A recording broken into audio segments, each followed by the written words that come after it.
인권 변호사, 시민운동가, 서울시장 박원순. 그는 모든 사람을 변호했지만 정작 그를 변호하는 사람은 없었다. 이제 실체적 진실을 통해 그를 위한 첫 변론을 시작한다. 박원순 전 서울시장에 대한 여비서의 고소는 박 시장이 세상을 떠남에 따라 공소권 없음으로 종료되었습니다. 전직 비서실장과 부시장 등 서울시 사람들에게 제기된 방조 혐의도 증거 불충분으로 불기소 처분이 내려졌고요.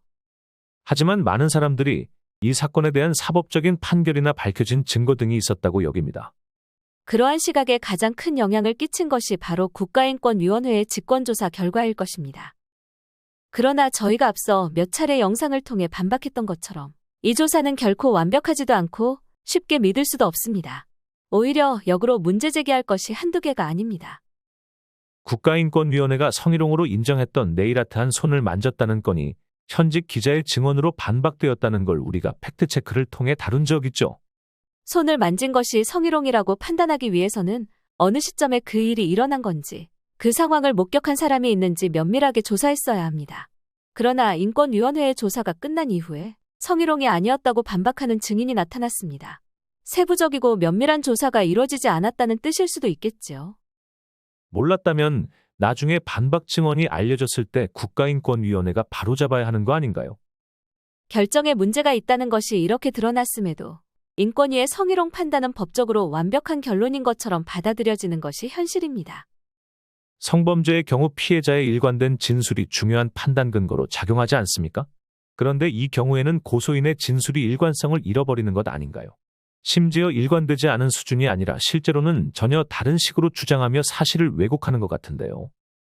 네일아트한 손을 만졌다는 피해 호소에는 고소인이 먼저 손을 내밀었다는 반박 증언이 등장했습니다. 무릎에 호해주겠다며 입을 맞췄다는 피해 호소에는 고소인이 먼저 호해달라 했다는 증언이 등장했습니다. 이 상황에서 어떻게 성희롱을 인정하는 것인지 납득할 수 없죠. 국가인권위원회가 인정한 박원순 시장에 대한 혐의는 딱 두 가지였습니다. 음란한 메시지와 네일아트한 손을 만졌다는 것이지요. 그 두 가지 중에 한 가지가 반박되어 버리면 그 결정을 어떻게 믿을 수 있죠? 최근 김재련 변호사가 언급한 고소인의 정신과 상담 기록을 문자 공개라는 식으로 적은 언론도 있었습니다. 잘 알지 못해서 일어난 실수인지 의도적인 행동인지 모르겠습니다.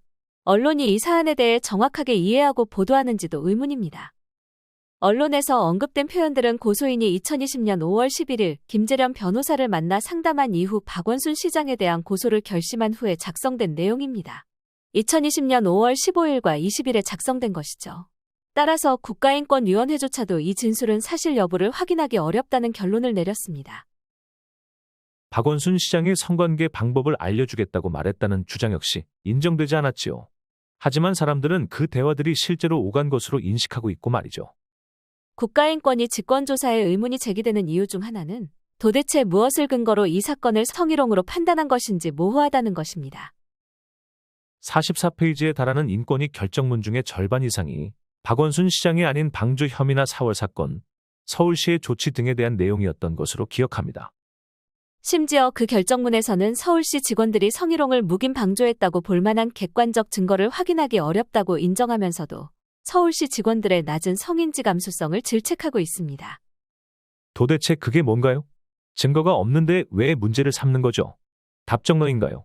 아니면 이미 문제시하고자 정해두었는데 증거가 나오지 않았으니 심통이 난 건가요? 글쎄요. 이유는 알 수 없지만 해당 조사가 객관적이기보다는 자의적인 판단에 가깝다고 볼 만한 대목이지요. 그럼 이 대화 내역은 인권위에서 어떻게 판단했습니까?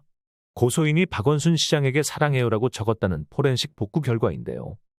일단은 이 대화 내역이 어떤 건지 설명이 먼저 되어야 할 것 같은데요.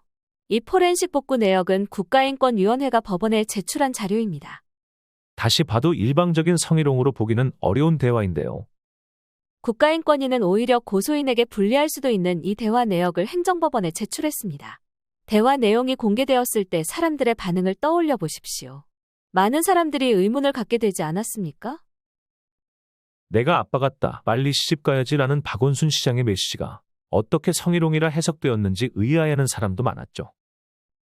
국가인권위는 오직 성적인 의미로만 대화를 해석했습니다.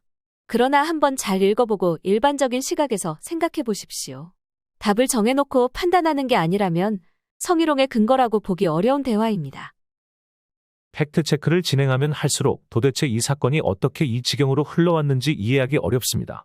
대부분의 사람들은 박원순 전 서울시장을 파렴치한 성범죄자로 생각하고 있는데 그를 인정하는 증거는커녕 반박할 증거들이 계속해서 나타나고 있습니다. 이미 심리적으로 결론을 내리고 그에 맞춘 조사와 발언들이 이어졌기 때문이죠. 도대체 어떤 신념이 있고 무슨 확신이 있어야 이렇게 많은 반박 증거와 증언이 존재하는데도 확신에 찬 듯 결론을 내렸는지 이해하기 어렵습니다. 그러나 주장은 결코 진실이 될 수 없습니다. 아무리 손가락질하며 말이라고 외쳐대도 사슴이 말이 될 수는 없는 법입니다. 실체적 진실이 드러날 수 있도록 더욱 많은 관심과 노력이 필요합니다. 저희는 진실을 이야기하기 위해 더욱 최선을 다하겠습니다. 박원순 다큐멘터리 첫 변론은 일방적인 여론몰이로 사회적 선고를 받은 박원순 시장을 위해 증언과 근거로 시작하는 변호입니다. 모든 일은 증거로 증명해야 합니다. 실체적 진실을 찾는 길에 함께해 주십시오.